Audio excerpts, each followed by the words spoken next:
Napapailing ka na lang din ba minsan? Sirang kalsada, mabagal na serbisyo, mahabang pila, may mga proyektong halatang minadali, o yung iba naman hindi matapos-tapos. Tapos maririnig mo, pwede na yan. Sasamahan pa nito. Maging kontento na lang tayo sa kung anong meron. Alam mo, sa isang banda, maiintindihan mo kung bakit ganito yung mindset. Dahil sa hirap ng buhay, kahit di sapat, okay na kesa wala.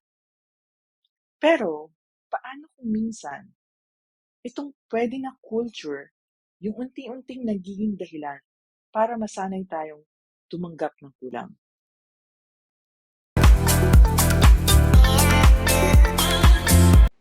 Hi everyone! Welcome to my channel. Nasa series pa rin tayo about culture change. Ang objective ng aking pagtackle nitong culture change ay hindi lang para i-criticize yung mga negative cultures, kundi i-analyze ito at mag-suggest ng ways how to bring about culture change. Kasi, itong culture change, ito talaga yung pag-asa ng Pilipinas. At sa episode na to, pag-uusapan natin ang pwede na yan culture. Kapag araw-araw kang nabubuhay sa sistemang kulang, magulo, nakakapagod, minsan natututo tayong mag-adjust para lang makasurvive. Kapag paulit-ulit mo nakikita ang parehong problema, minsan nagiging normal na lang ito sa paningin mo. Hindi mo na inaasahang maayos pa ito or magbabago pa ito. At minsan, dito rin pumapasok yung mindset na basta may makain, basta may trabaho, basta nakakaraos, okay lang. Totoo naman. May dignity din naman sa pagiging resilient at marunong makontento. Pero, nagiging komplikado ito kapag ang pagiging kontento ginagamit para patahimikin or i-ignore, saka i-neglect yung mga legitimate na reklamo ng mga tao. At habang tumatagal, bumababa rin yung standards na inaasahan mula sa mga institutions, serbisyo, at kahit sa trabaho, sa mga negosyo. Hindi dahil gusto natin ng mababang kalidad, kundi dahil nasanay tayong okay na yan. Basta gumagana kahit papaano, okay na yan. Pero, hindi ba't kapag normal na yung dysfunction, humihina rin yung pressure para ayusin ito. Samantalang ikaw na taxpayer, stress na stress ka, kasi hindi quality yung service na receive mo. Yung dapat aayos nun, chill lang, relax lang. Kasi nga, wala gaanong pressure para ayusin ito. Kapag paulit-ulit nating naririnig, ganito talaga dito, wag na magreklamo, okay na yan. Unti-unti ring mababa yung collective expectation natin bilang mga mamamayan. Kung ano ba talaga yung deserve natin bilang mga citizens, no?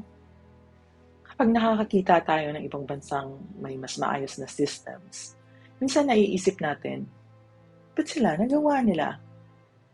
Maraming bansang nagiging mas maayos dahil mas maganda yung planning sa kanila, mas maayos yung maintenance ng mga infrastructure, mas mahigpit yung quality checks kahit sa gobyerno, at mas malaki yung public accountability.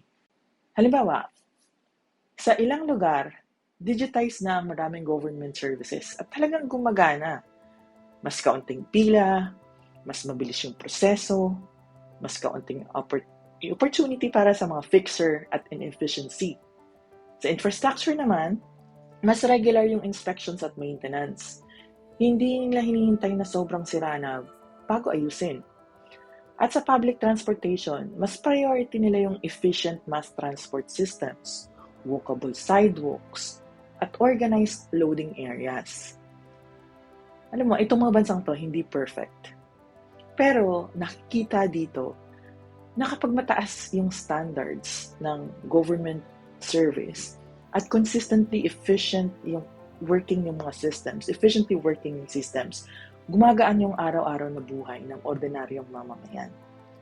Makikita rin minsan yung difference between the private and the public sector.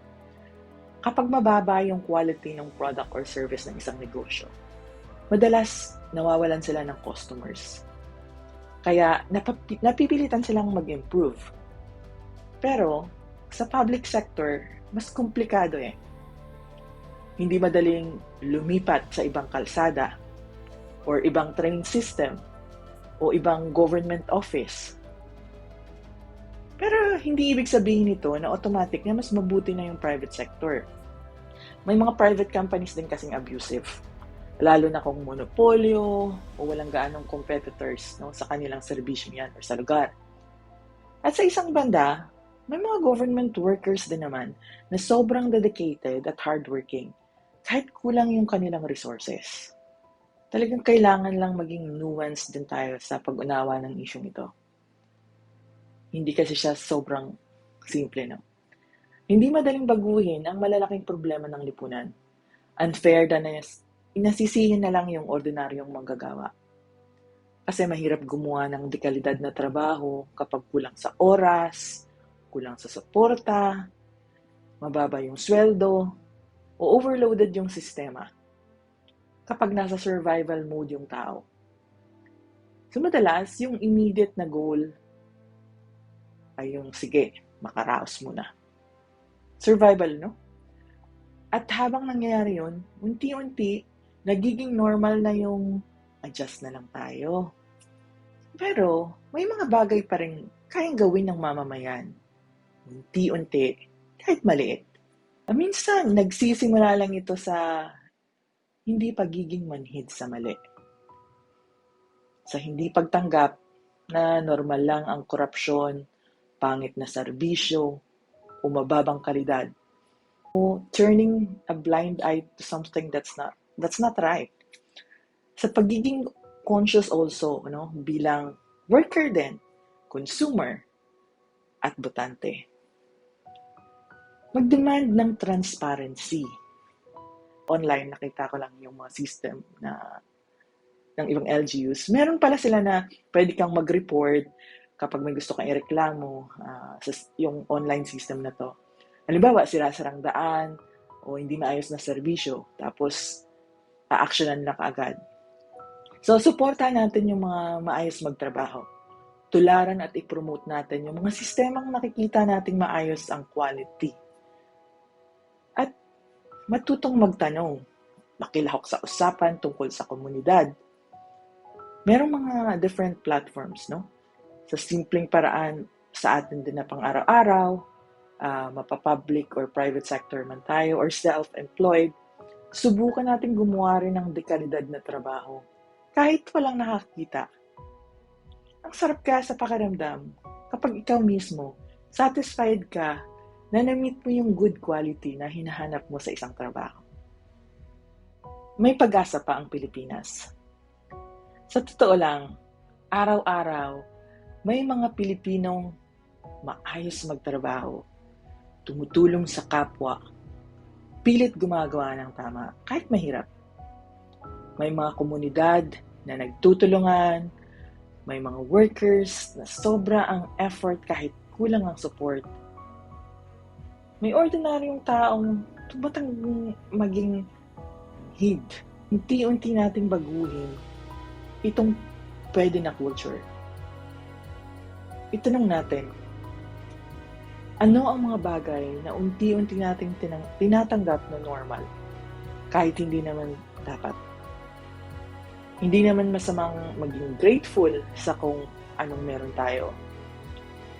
Hindi masama ang pagiging simple. Hindi rin masama ang marunong makontento.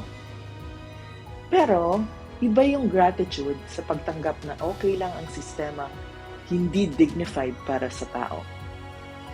Dahil minsan, ang pagbabago ay nagsisimula kapag natutunan nating paghiwalayin ang pagiging mapagpasalamat at ang pagtanggap sa mga bagay na hindi dapat pinagtitiisan. Tandaan na sa mga tao ang tunay na kapangyarihan.